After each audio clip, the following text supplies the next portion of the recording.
গত 1 বছর সবচেয়ে হার্শলি সমালোচনা করেছি বিএনপির। আপনি খেয়াল করে দেখেন, এটা তো আপনার টকশোতে এবং সব জায়গায় এভিডেন্ট। কিন্তু বিএনপি আমাদের যখন সমালোচনা করেছে, আমরা যখন বিএনপি সমালোচনা করেছি, তার মধ্যে একটা রাজনৈতিক শিষ্টাচার ছিল। কিন্তু আমাদের আহ্বায়ক একটা পোস্ট দিলেন এই জামায়াত ইসলামের এই রাজনৈতিক দ্বিচারিতা নিয়ে, পুরো পোস্টটা হচ্ছে একটা রাজনৈতিক সমালোচনা। আপনি এটা রাজনৈতিকভাবে খণ্ডন করেন। তারা যেই বিবৃতি দিয়েছে সেই বিবৃতিতে তারা কেন এটা বিরোধিতা করছে বা নাহিদ ইসলাম কোথায় ভুল বলেছেন সেগুলো কিছু বলছেন না।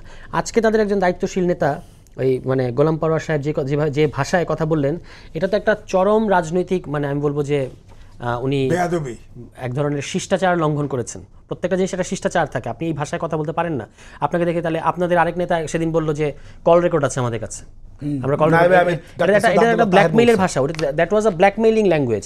আর এখানে আপনি বললেন যে এই মানে যে ভাষায় বললেন এটা আসলে রাজনীতির ভাষাই না। এই দুটো কথাই তারা, এবং বিএনপির সমালোচনা যখন আমরা করি, যেমন ধরুন বিএনপির এই আমরা গতকালকে একটা স্টেটমেন্ট দিয়ে সমালোচনা করেছি, ওই যখন তাদের অফিসে নিয়ে গিয়ে একজন সাংবাদিককে অত্যাচার করেছে, আমার দেশের সাংবাদিক, আমরা কিন্তু সমালোচনা করেছি এবং বিএনপির সাথে সাথে ব্যবস্থা নিয়েছে। কিন্তু জামায়াত ইসলামের বিরুদ্ধে এরকম কিছু আসলে, যে তাদের এই দুজন নেতা, আপনি খেয়াল করে দেখেন কল রেকর্ডের প্রশ্নটা খুবই গুরুতর প্রশ্ন, কিন্তু কেউ এটা ধরলো না যে কলটা কি আপনি রেকর্ড করেছেন নাকি আপনাকে অন্য কোনো কেউ সাপ্লাই দিয়েছে। দুইটা ক্ষেত্রে দুই ধরনের ভয়ঙ্কর ব্যাপার।